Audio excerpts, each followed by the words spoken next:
Here's some investing keys. Let's start off with one of the most important concepts when it comes to money and investing, and that is compounding. This is the process of earning interest on interest, but not only on your original investment, but also on the interest that is being earned on your original investment. So this is a really great method to build wealth while you don't have to do a lot of work. Just find the right accounts that have the right amount of interest, put your money in, and keep investing. So it sounds like a lot of interest and compounding, but simply all you want to do is put a penny on the first checkerboard, add 2 to the next, add 4 to the next, add 8 to the next, and that's how compounding works.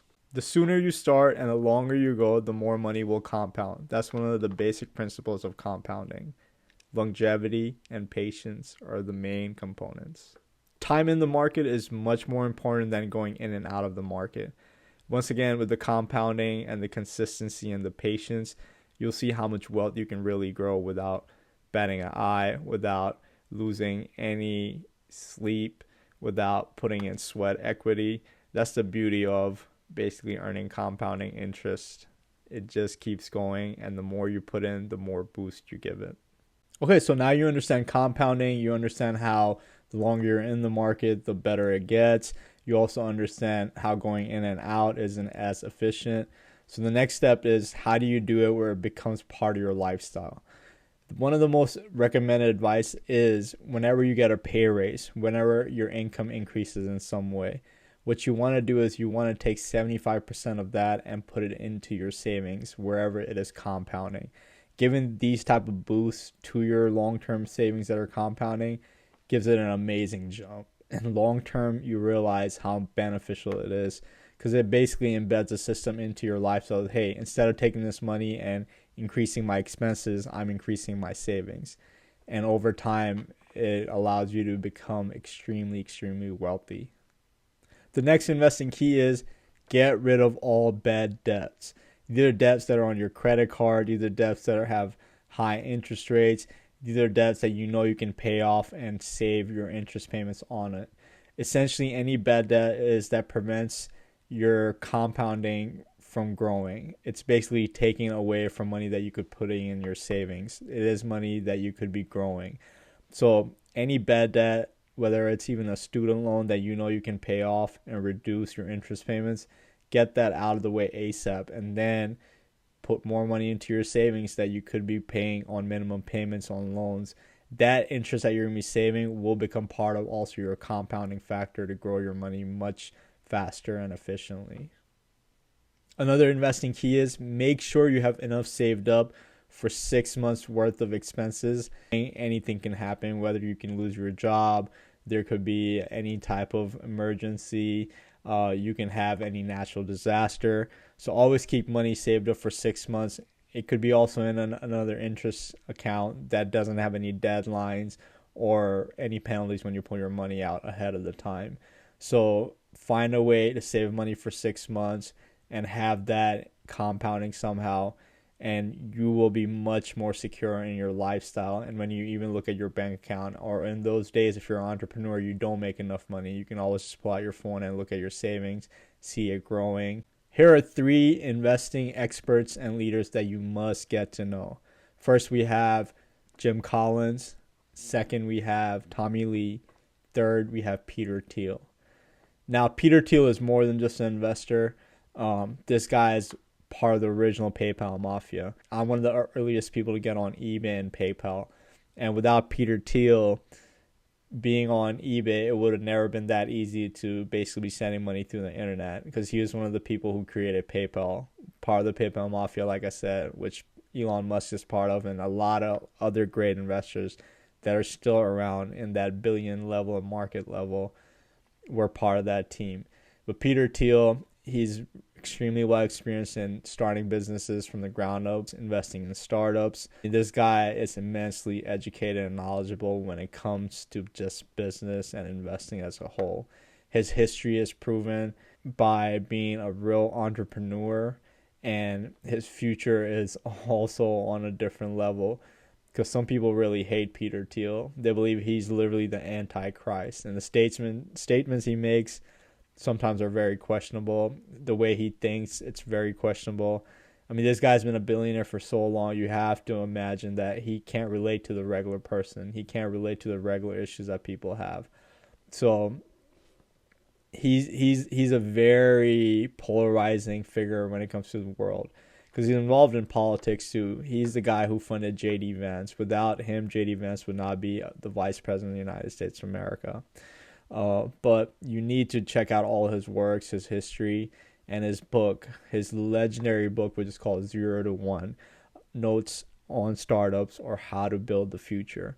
This book is, I mean, it's recommended by some of the biggest entrepreneurs in the world. It's very simple. It's down to a T.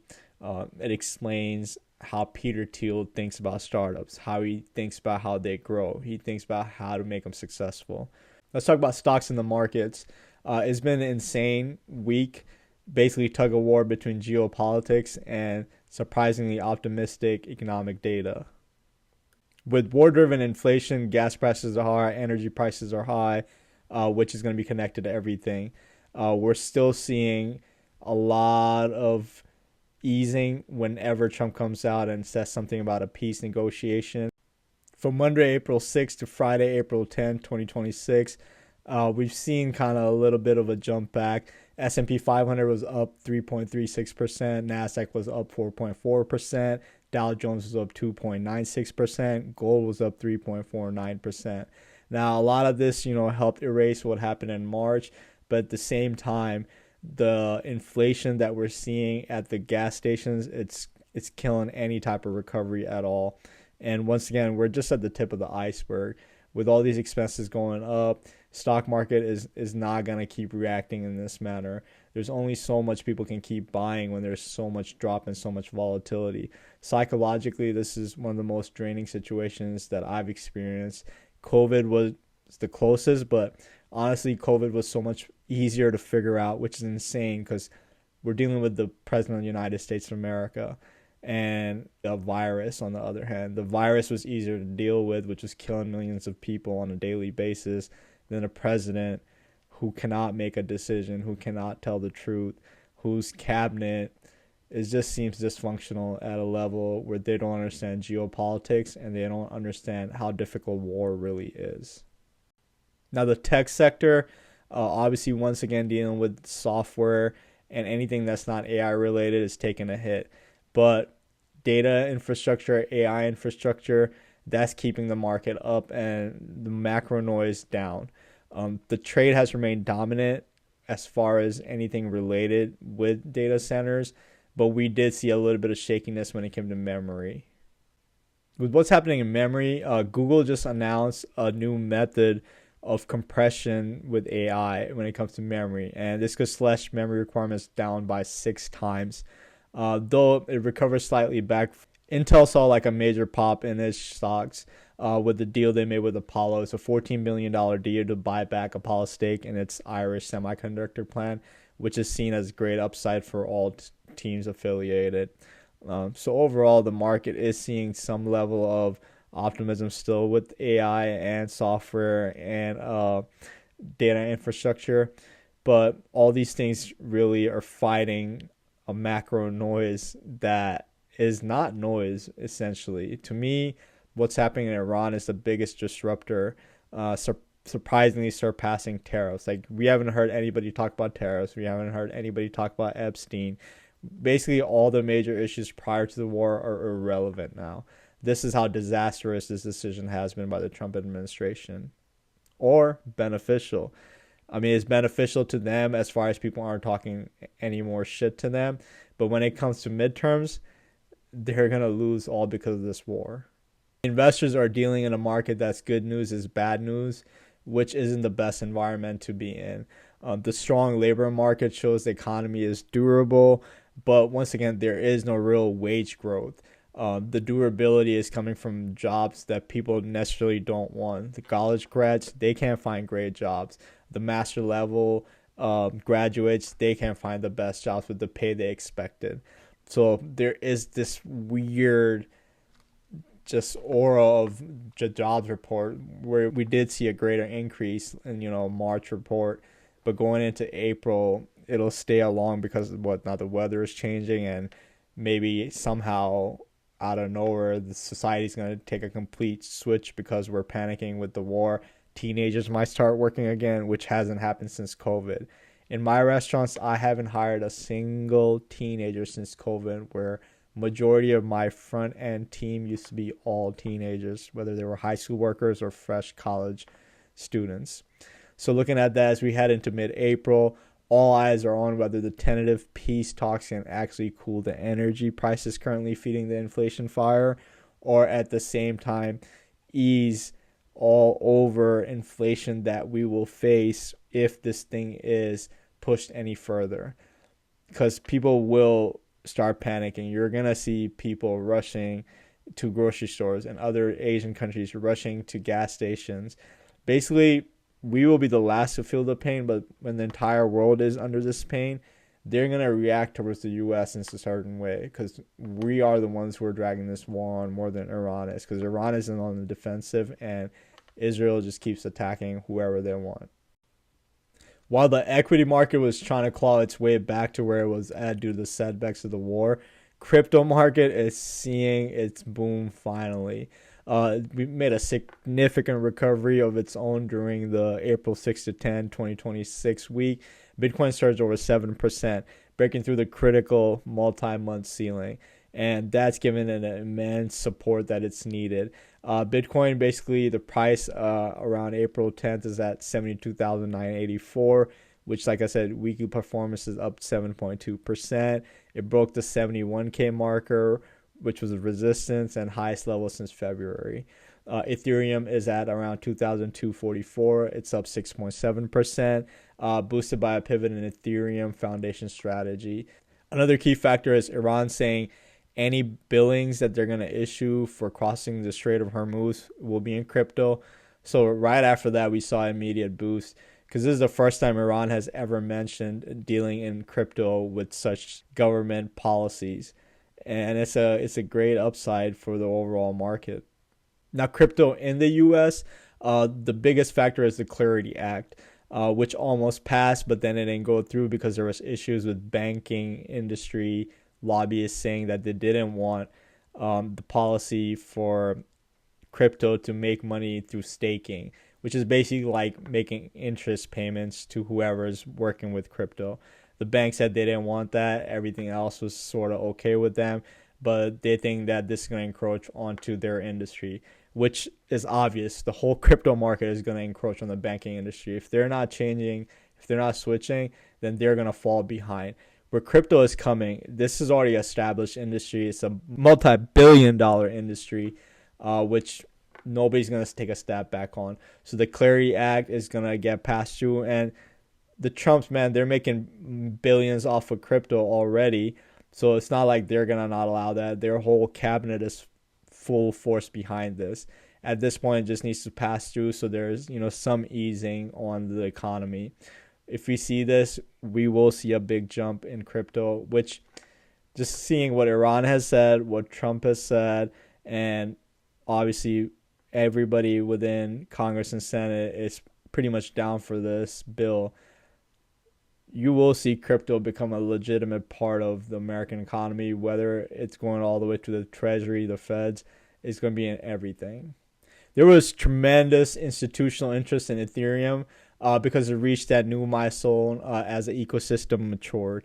The Ethereum Foundation completed 70,000 ETH, which is 143 million staking commitment. The market and strategic shift from selling Ethereum for operational costs to living off of staking yields, estimated to 3.9 to 5.4 million annually. And this is one of the biggest things that could have happened right at the perfect moment. The yield-bearing ETFs, also staking-enabled ETFs like BlackRock's ETHB, began dominating the market, capturing 36% of active ETF inflows as investors prioritize yield-bearing crypto, which is basically what the banks and the lobbyists for the banks were against. It's kind of happening at this point, and the markets are right behind it. The crypto market effectively decoupled from the bad news is good news theory with all these shifts that we just mentioned. Macro narrative this week has been immense. While high interest rates usually pressure risk assets, the combination of geopolitical de-escalation and structural tightening, the ETF buying, pushed Bitcoin back towards its early highs, and Ethereum climbing with this new shift in staking. You can only imagine like the sky is the limit once all this tokenization takes place alongside this. So Anthropic's latest release, the Claude Mythos preview, is making leaders in investment and leaders at Washington a little squeamish. The cybersecurity dominance that this new update is showing is what's creating a lot of the panic. Mythos autonomously identified thousands of zero-day vulnerabilities across all major operating systems and web browsers. It even uncovered a 27-year-old flaw in OpenBSD. I mean, going through this is definitely creating a big ripple effect in the entire tech industry. Some benchmark jumps in internal testing. The model scored 83.1% on cybersecurity benchmarks, measuring its ability to recreate security flaws and generate functional exploit code.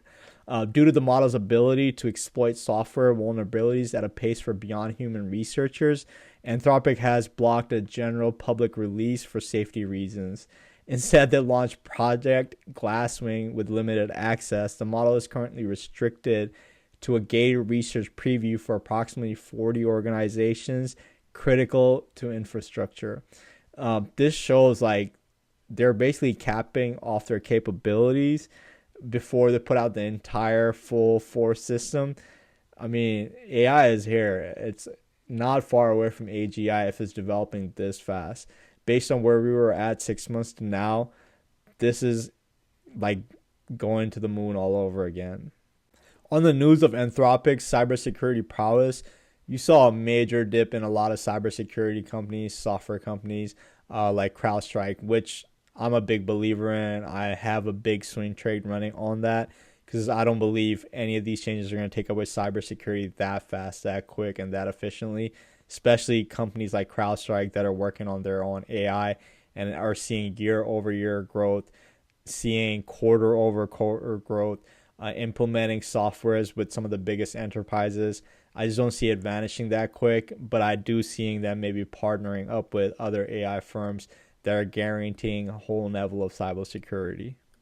I mean, this thing is such high level that Jerome Powell and Treasury Secretary Scott Bessent had to do a closed door meeting discussing what just happened with Anthropic and where AI is going. I mean, the financial IT infrastructure of Mythos, we haven't seen anything like this, and how rapidly it works, it's pretty insane. And it's concerning all the way to the level of the Fed and Treasury. They have to look into this. I mean, Mythos has basically blurred the lines between offensive and defensive cyber tools. While it offers a real opportunity to create a more secure internet, its sheer autonomy and reasoning capacity have forced a global conversation on dangers of releasing frontier AI models to the public, because we don't know how they're going to react. We don't know how deep they're going to go into data and how long they'll be able to hold on to this data to turn it into whatever they want to turn it into, or you take advantage of. Basically, if they're so autonomous, how much control do these AI companies have over their own products? So essentially, the stock market is being held hostage to President Trump, and if he's going to change his policy on the Iran war. We did see like volatility going high, barrels of oil is touching upwards of $114, $120. I mean, those levels have come down, but anytime a bomb goes off, if Israel decides to just keep bombing Lebanon, those prices are going to stay up. And once again, people are forgetting, just because Trump comes out and says, hey, this war is over, all the damage that's been done doesn't just change with the snap. It's going to take a lot of infrastructure improvements. It's going to take a lot of planning and detailing on how to improve those sites, and then getting basically the world economy on track again. And after Trump saying this, we did see a relief rally, especially with the Strait of Hormuz opening up. That's where majority of the concentration is for the market. So to see some type of easing did give us a little boost. But Iranian strikes on aluminum facilities also give that a jump, seeing that aluminum tariffs are some of the worst tariffs the dumbest tariffs that the U.S. has placed on other countries. So that issue that Iran caused, and then what Trump has already done with the aluminum tariffs, that sector is going to see a wave of shifts also. Even though Jerome Powell seemed dovish at Harvard University, the Fed members are taking more of a hawkish stance. Cleveland Fed President Beth Hammack began publicly discussing the possibility of rate hikes rather than cuts if inflation stays sticky, which with the war, it is going to stay sticky. This is a fact. Whatever Trump is doing right now is bad for inflation, 100% factual. If anybody's saying he has any other idea than any other slick talks, he's doing this, that on purpose. Nobody wants inflation to go up if they want rate cuts. So all these other conspiracy theorists or these so-called experts, they're not looking at the simple logic. With the war comes inflation. And if inflation is there, Fed has to be hawkish without trying to be.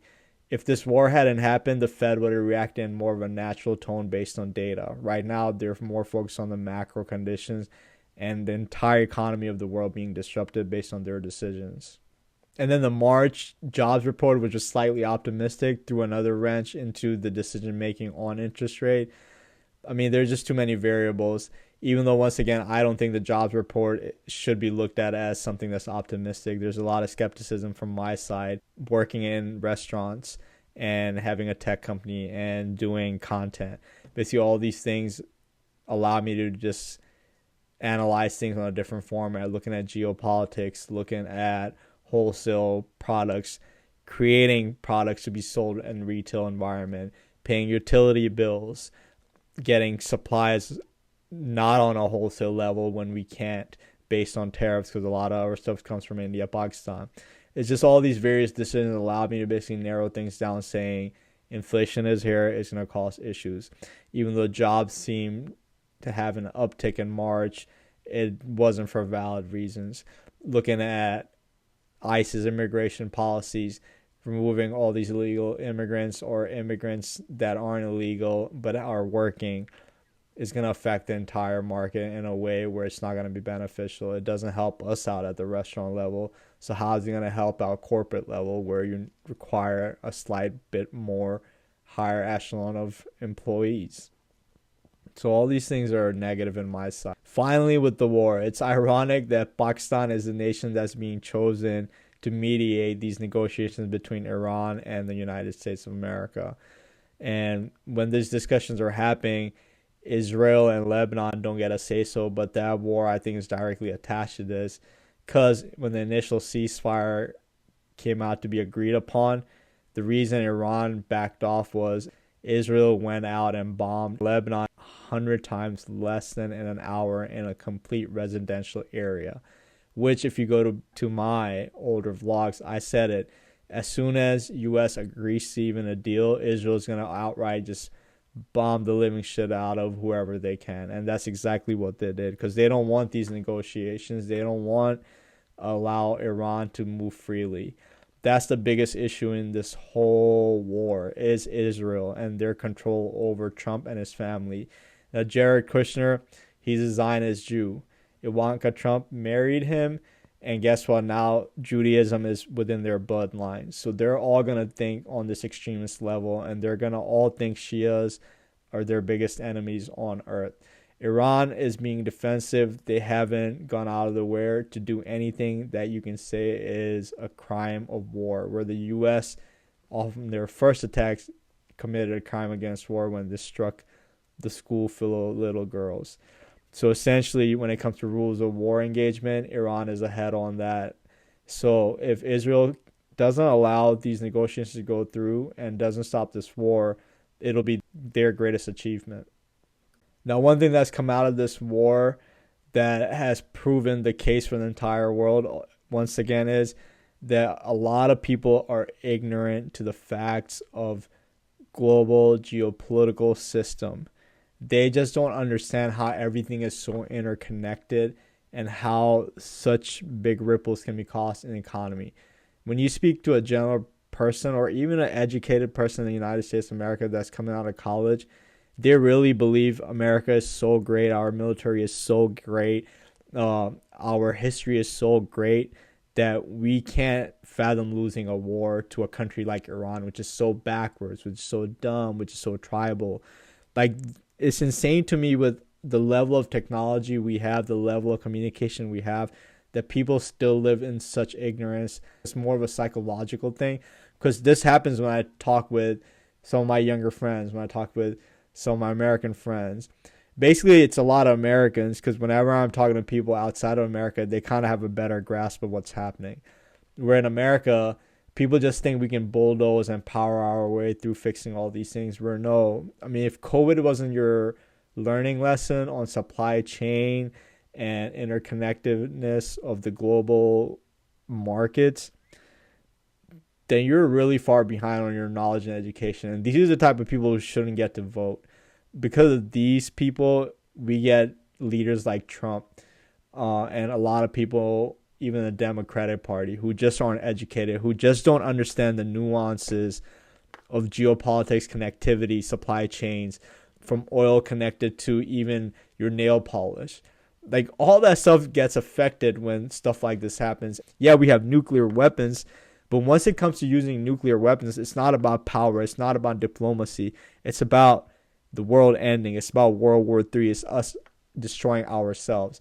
So until we get to that point, there's a lot of different formats that other nations can be better than us on, whether it's geographical positioning, whether it's trade, whether it's faith, whether it's loyalty, whether it's having the opportunity, whether it's the ability of planning, resources, timing, just even psychology in different countries are significantly better than the psychology we have here. So how can we come out here and think we can not lose to a country like Iran? So is this ceasefire possible? Only if Israel allows it to happen, and only if Trump can beg Netanyahu to please ease off, so at least the midterms can come and he can get the Republicans some positioning. He has to literally beg him so he can make this happen, just so his position isn't pulled back and they have something going. Now, I don't like the Republicans. I don't like the Democrats. I want some new parties in the United States representing a whole new diaspora of people.